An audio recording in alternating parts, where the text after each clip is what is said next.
Buenos días, tardes o noches. Soy Blanca Montoya. En esta parte vamos a reflexionar de manera general sobre los problemas que tiene la izquierda para que el humanismo mexicano se imponga al sistema corrupto y saqueador del neoliberalismo. Es evidente que la izquierda no ha consumado su ideal de igualdad ni en la democracia, ni con el cristianismo, ni con el socialismo, el comunismo, el anarquismo o el humanismo. No hay lugar en el mundo en el que la igualdad exista realmente. Recapitulando. Primero, la izquierda tiene que enfrentarse a ese enemigo fenomenal que ha existido siempre, el imperialismo. Segundo, porque la desigualdad imperante a través de la historia pues ha sido sostenida férreamente por el poder económico y las oligarquías. Tercero, porque los movimientos revolucionarios son de vanguardia y aunque estén conscientes de sus objetivos, pues aún siguen en la búsqueda de paradigmas y fórmulas que no se consolidan en su funcionamiento y organización porque las circunstancias van cambiando rápidamente y por ende los procesos de transformación. Cuarto, porque la izquierda por su naturaleza liberal tiende a dividirse por diferencias de opinión en el cómo logramos esos objetivos. Quinto, porque el cambio de mentalidad es una tarea sumamente difícil, ya que depende de muchas variables que tendrían que transformarse. Un mundo en el que proliferan las guerras, la agresión y la injusticia, en el que la riqueza y los bienes materiales son privilegio de unos cuantos, en el que las mayorías no tienen acceso a una educación gratuita, de calidad y libre de anacronismos, en el que los medios de comunicación se empeñan en mantener la ignorancia y la manipulación mental, en un mundo neoliberal en el que la libertad está acotada para minorías, pues la revolución de las conciencias, el cambio del sentido común y una configuración mental distinta se convierte en un reto gigantesco, complejo y de largo plazo. La izquierda no siempre se conforma de individuos o colectivos que verdaderamente amen al prójimo y luchen por los ideales humanistas, sino que muchas veces están al servicio de intereses personales, dense o no cuenta, o de grupos que los desvían de la ética que supuestamente están defendiendo. Es una falsa izquierda. El individualismo que se ha exaltado, sobre todo en la época neoliberal, impide trabajar por la comunidad, lo cual se practicaba y se practica mucho más en las culturas originarias. Los neoliberales responsabilizan a los individuos de su condición de pobreza, argumentando que no trabajan o que no se esfuerzan lo suficiente. Suelen poner como ejemplos casos excepcionalísimos en los que personas que provienen de las clases bajas han logrado ascender en la escala social y económica. De esta manera, deslindan al sistema impuesto por los conservadores de la responsabilidad de otorgarle al pueblo las condiciones para llevar una vida digna, independientemente de sus capacidades o méritos personales. Esta meritocracia, que implica que los individuos pueden escalar económica y socialmente si se proponen hacerlo, confunde y profundiza las desigualdades. La ideología neoliberal influye de distinta forma en las diferentes capas sociales. Por ejemplo, es obvio que en la élite económica y la oligarquía, pues se refuerza su conservadurismo. En las clases medias, la legítima aspiración de las personas de mejorar sus condiciones de vida muchas veces se pervierte, convirtiéndose en un aspiracionismo de obtener a toda costa bienes materiales y privilegios, pasando por encima de los demás, ya que conllevan el poder de consumir todo lo que el aparato propagandístico de las transnacionales difunde. Muchas personas de las clases medias ya no conforman su identidad en función de su cultura, sino de marcas transnacionales, porque con ello se sienten más valoradas. La realización productiva se convierte en obedecer el mandato publicitario de las élites económicas, consumiendo absurdamente productos no solo fútiles, sino dañinos para la comunidad y el medio ambiente. Se profundiza entonces el clasismo y un sentimiento que llamamos aporofobia, que es el odio al pobre, al que no tiene acceso a los bienes que la publicidad atribuye a la gente que vale, o que según esta se distingue y se reconoce. Como ya sabemos, el miedo se torna en odio hacia aquello que lo provoca, y esto no hay que olvidarlo. Es muy importante concientizarlo. Ser pobre es aquello a lo que se teme, por tanto se le odia o se le niega. El sentimiento de solidaridad y la idea de apoyar al pobre para que deje de serlo se torna en un deseo de abandonarlo o de eliminarlo incluso por vías violentas. Las clases medias son las más susceptibles de ser pervertidas con estos sentimientos. Tienden entonces a acercarse y a defender a aquellos que representan sus aspiraciones de ser ricos económicamente hablando. A veces no son capaces de ver que quienes representan sus aspiraciones son precisamente los que más pueden acercarlos a la pobreza y a la injusticia. De cierta manera aplauden sus tropelías y aspiran a la obtención de bienes, poniéndolos como ejemplos a seguir.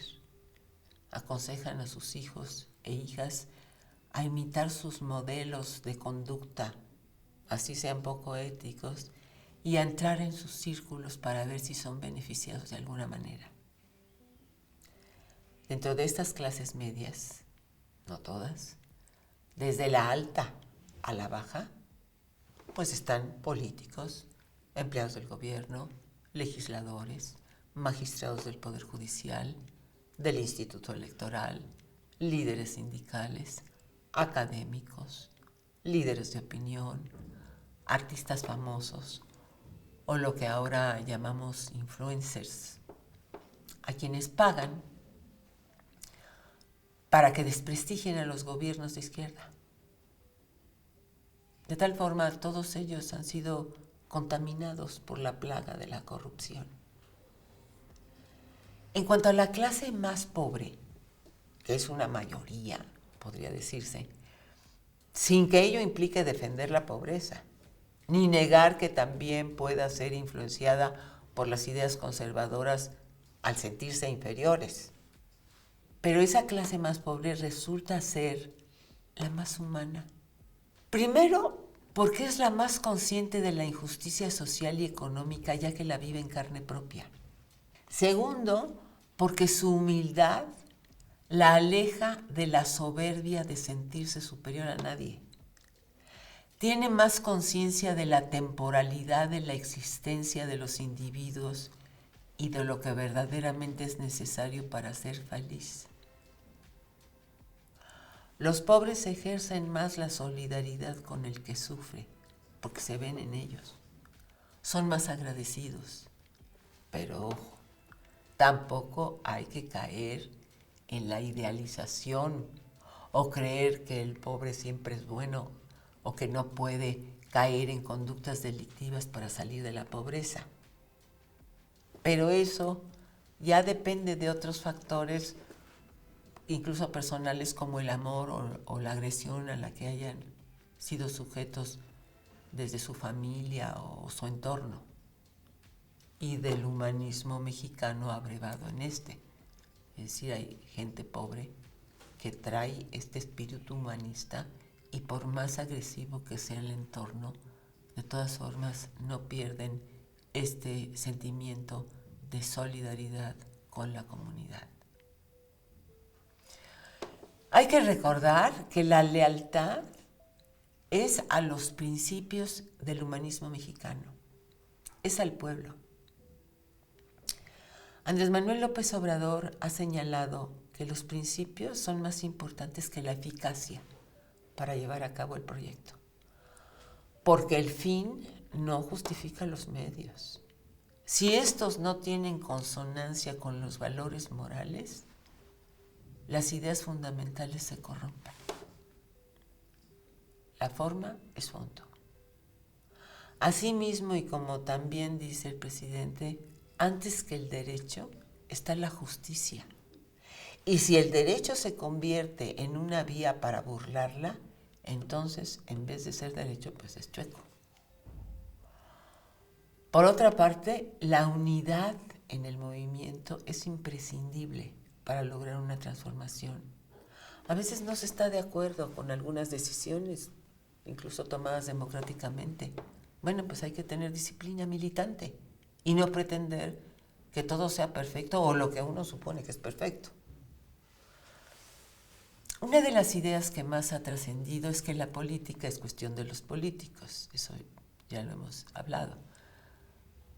Así como sería la medicina de los médicos, ¿no? Eso es falso.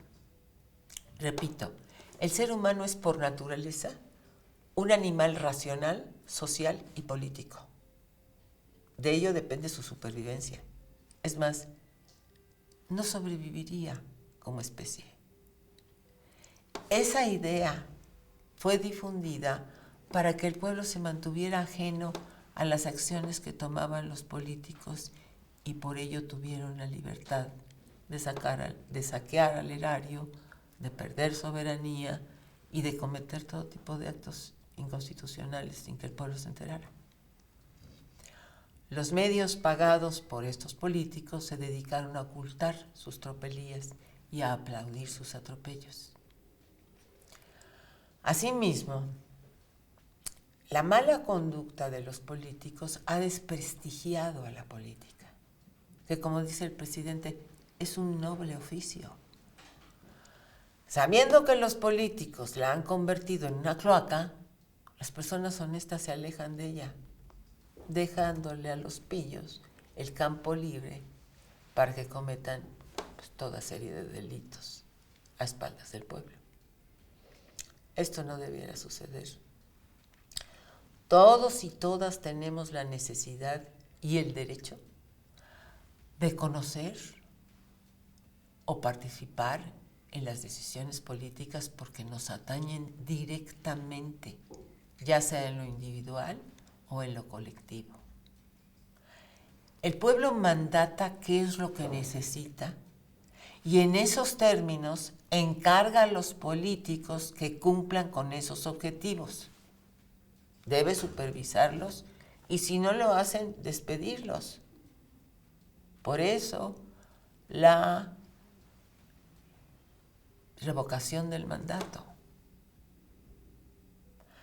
Cabe señalar que no basta querer la transformación, sino que hay que tener los conocimientos para llevarla a cabo.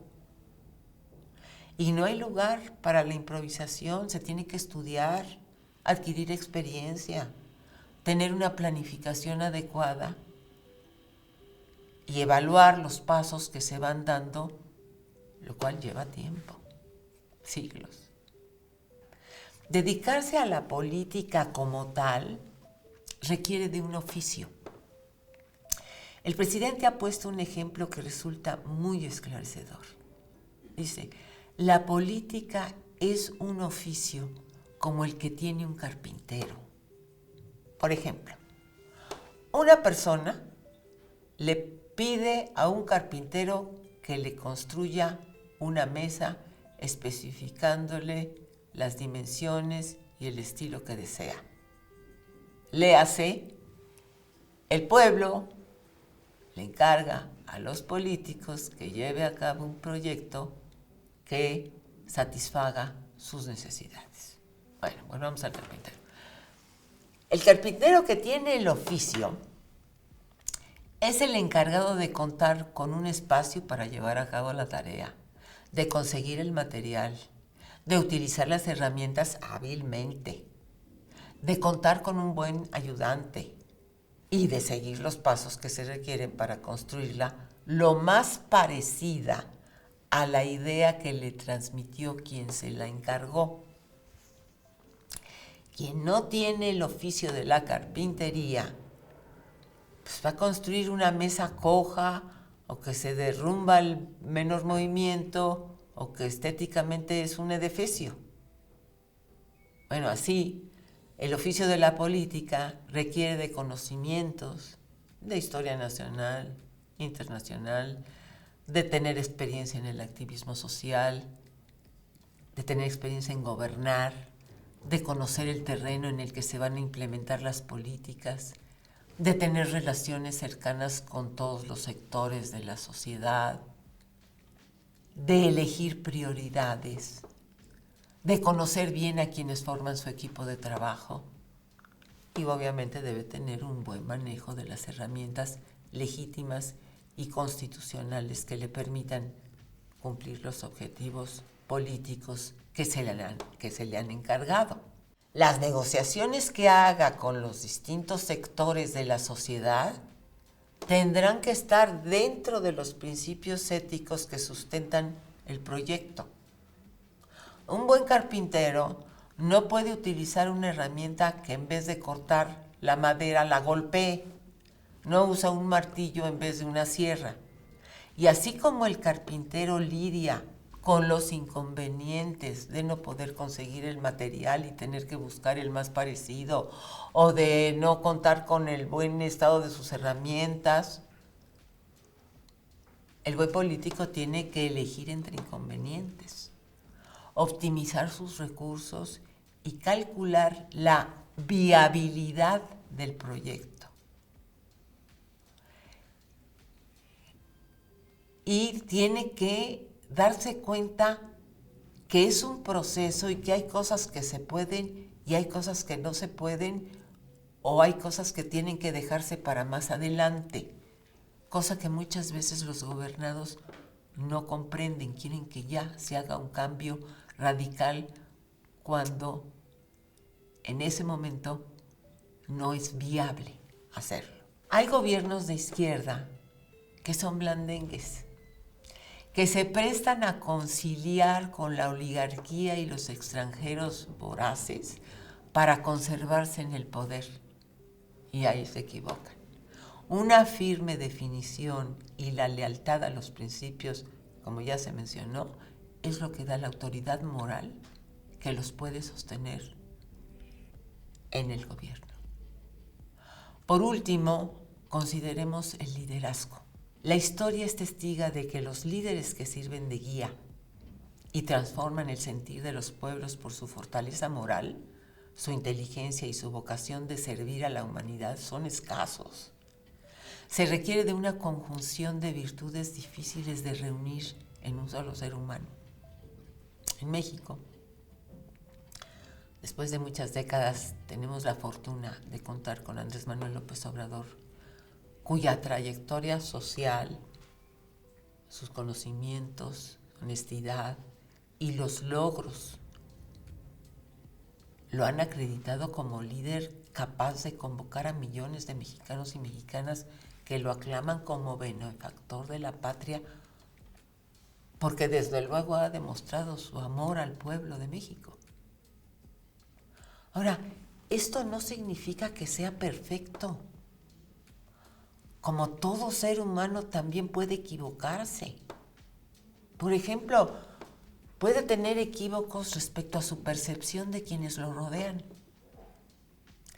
Porque independientemente de que los conozca, su intuición psicológica es falible, porque sus interpretaciones vienen de su historia personal y por tanto pues es subjetivo.